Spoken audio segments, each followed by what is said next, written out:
एक जज अपनी पत्नी को क्यों दे रहे हैं तलाक? रोंगटे खड़े कर देने वाली सच्ची घटना। कल रात एक ऐसा वाकया हुआ जिसने मेरी जिंदगी के कई पहलुओं को छू लिया। करीब 7 बजे होंगे। शाम को मोबाइल बजा। उठाया तो उधर से रोने की आवाज। मैंने शांत कराया और पूछा कि भाभी जी आखिर हुआ क्या? उधर से आवाज आई, आप कहाँ हैं और कितनी देर में आ सकते हैं? मैंने कहा, आप परेशानी बताइए। और भाई साहब कहाँ हैं? माताजी किधर हैं? आखिर हुआ क्या? लेकिन उधर से केवल एक रटकी, आप आ जाइए। मैंने आश्वासन दिया कि कम से कम 1 घंटा पहुंचने में लगेगा। जैसे तैसे पूरी घबराहट में पहुंचा। देखा तो भाई साहब, हमारे मित्र जो जज हैं, सामने बैठे हुए हैं। भाभी जी रोना चीखना कर रही हैं। 12 साल का बेटा भी परेशान है। 9 साल की बेटी भी कुछ नहीं कह पा रही है। मैंने भाई साहब से पूछा कि आखिर क्या बात है। भाई साहब कोई जवाब नहीं दे रहे थे। फिर भाभी जी ने कहा, ये देखिए तलाक के पेपर, ये कोर्ट से तैयार करा के लाए हैं। मुझे तलाक देना चाहते हैं। मैंने पूछा, ये कैसे हो सकता है? इतनी अच्छी फैमिली है, 2 बच्चे हैं, सब कुछ सेटल्ड है। प्रथम दृष्टि में मुझे लगा ये मजाक है। लेकिन मैंने बच्चों से पूछा, दादी किधर है? बच्चों ने बताया, पापा ने उन्हें 3 दिन पहले नोएडा के वृद्धाश्रम में शिफ्ट कर दिया है। मैंने घर के नौकर से कहा, मुझे और भाई साहब को चाय पिलाओ। कुछ देर में चाय आई। भाई साहब को बहुत कोशिशें की चाय पिलाने की, लेकिन उन्होंने नहीं पी और कुछ ही देर में वो एक मासूम बच्चे की तरह फूट फूट कर रोने लगे। बोले, मैंने 3 दिन से कुछ भी नहीं खाया है। मैं अपनी 61 साल की माँ को कुछ लोगों के हवाले करके आया हूँ। पिछले साल से मेरे घर में उनके लिए इतनी मुसीबतें हो गईं कि पत्नी भाभी जी ने कसम खा ली कि मैं माँ जी का ध्यान नहीं रख सकती। ना तो ये उनसे बात करती थी और ना ही मेरे बच्चे बात करते थे। रोज मेरे कोर्ट से आने के बाद माँ खूब रोती थी। नौकर तक भी अपनी मनमानी से व्यवहार करते थे। माँ ने 10 दिन पहले बोल दिया, बेटा तू मुझे ओल्ड एज में शिफ्ट कर दे। मैंने बहुत कोशिशें की पूरी फैमिली को समझाने की, लेकिन किसी ने माँ से सीधे मुंह बात नहीं की। जब मैं 2 साल का था तब पापा की मृत्यु हो गई थी। दूसरों के घरों में काम करके मुझे पढ़ाया, मुझे इस काबिल बनाया कि आज मैं जज हूँ। लोग बताते हैं माँ कभी दूसरों के घरों में काम करते वक्त भी मुझे अकेला नहीं छोड़ती थी।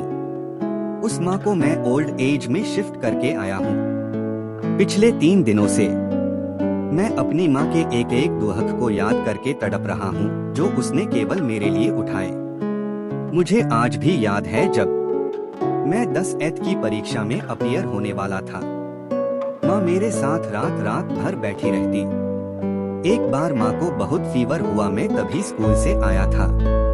उसका शरीर गर्म था, तप रहा था। मैंने कहा, माँ तुझे फीवर है? हंसते हुए बोली, अभी खाना बना रही थी इसलिए गर्म है। लोगों से उधार मांगकर मुझे दिल्ली विश्वविद्यालय से LLB तक पढ़ाया।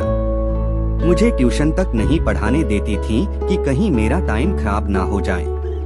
कहते कहते रोने लगे और बोले, जब ऐसी माँ के हम नहीं हो सके तो हम अपने बीवी और बच्चों के क्या होंगे? हम जिनके शरीर के टुकड़े हैं, आज हम उनको ऐसे लोगों के हवाले कर आए जो उनकी आदत, उनकी बीमारी, उनके बारे में कुछ भी नहीं जानते। जब मैं ऐसी माँ के लिए कुछ नहीं कर सकता तो मैं किसी और के लिए भला क्या कर सकता हूँ? आजादी अगर इतनी प्यारी है और माँ इतनी बोझ लग रही हैं, तो मैं पूरी आजादी देना चाहता हूँ। जब मैं बिना बाप के पल गया तो ये बच्चे भी पल जाएंगे। इसीलिए मैं तलाक देना चाहता हूँ। सारी प्रॉपर्टी इन लोगों के हवाले करके उस ओल्ड एज में रहूंगा। कम से कम मैं माँ के साथ रह तो सकता हूँ। और अगर इतना सब कुछ करके माँ आश्रम में रहने के लिए मजबूर है तो एक दिन मुझे भी आखिर जाना ही पड़ेगा। माँ के साथ रहते रहते आदत भी हो जाएगी। माँ की तरह तकलीफ तो नहीं होगी। जितना बोलते उससे भी ज्यादा रो रहे थे। बातें करते करते रात के 12:30 हो गए। मैंने भाभी जी के चेहरे को देखा। उनके भाव भी प्रायश्चित्त और ग्लानि से भरे हुए थे। मैंने ड्राइवर से कहा, अभी हम लोग नोएडा जाएंगे। भाभी जी और बच्चे हम सारे लोग नोएडा पहुँचे। बहुत ज्यादा रिक्वेस्ट करने पर गेट खुला। भाई साहब ने उस गेटकीपर के पैर पकड़ लिए, बोले मेरी माँ है, मैं उसको लेने आया हूँ। चौकीदार ने कहा, क्या करते हो साहब? भाई साहब ने कहा, मैं जज हूँ। उस चौकीदार ने कहा, जहाँ सारे सबूत सामने हैं, तब तो आप अपनी माँ के साथ न्याय नहीं कर पाए, औरों के साथ क्या न्याय करते होंगे साहब? इतना कहकर हम लोगों को वहीं रोककर वह अंदर चला गया। अंदर से एक महिला आई जो वार्डन थी। उसने बड़े कातर शब्दों में कहा, 2 बजे रात को आप लोग ले जाके कहीं मार दें तो मैं अपने ईश्वर को क्या जवाब दूंगी? मैंने सिस्टर से कहा, आप विश्वास करिए, ये लोग बहुत बड़े पश्चाताप में जी रहे हैं। अंत में किसी तरह उनके कमरे में ले गई। कमरे में जो दृश्य था उसको कहने की स्थिति में मैं नहीं हूँ। केवल एक फोटो जिसमें पूरी फैमिली है, और वो भी माँ जी के बगल में, जैसे किसी बच्चे को सुला रखा है। मुझे देखी तो उनको लगा कि बात न खुल जाए, लेकिन जब मैंने कहा हम लोग आपको लेने आए हैं, तो पूरी फैमिली एक दूसरे को पकड़कर रोने लगी। आसपास के कमरों में और भी बुजुर्ग थे, सब लोग जागकर बाहर तक ही आ गए। उनकी भी आंखें नम थीं। कुछ समय के बाद चलने की तैयारी हुई। पूरे आश्रम के लोग बाहर तक आए। किसी तरह हम लोग आश्रम के लोगों को छोड़ पाए। सब लोग इस आशा से देख रहे थे कि शायद उनको भी कोई लेने आए। रास्ते भर बच्चे और भाभी जी तो शांत रहे, लेकिन भाई साहब और माताजी एक दूसरे की भावनाओं को अपने पुराने रिश्ते पर बिठा रहे थे। घर आते आते करीब 3:45 हो गया। भाभी जी भी अपनी खुशी की चाबी कहाँ है ये समझ गई थी। मैं भी चल दिया, लेकिन रास्ते भर वो सारी बातें और दृश्य घूमते रहे। माँ केवल माँ है, उसको मरने से पहले ना मारें। माँ हमारी ताकत है, उसे बेसहारा न होने दें। अगर वह कमजोर हो गई तो हमारी संस्कृति की रीढ़ कमजोर हो जाएगी। बिना रीढ़ का समाज कैसा होता है, किसी से छुपा नहीं।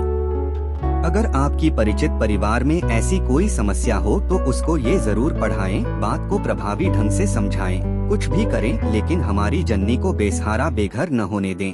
अगर माँ की आंख से आंसू गिर गए तो ये क्रिस कई जन्मों तक रहेगा। यकीन मानना सब होगा तुम्हारे पास, पर सुकून नहीं होगा। सुकून सिर्फ माँ के आंचल में होता है, उस आंचल को बिखरने मत देना। इस मार्मिक दास्तान को खुद भी पढ़िए और अपने बच्चों को भी पढ़ाइए ताकि पश्चाताप न करना पड़े।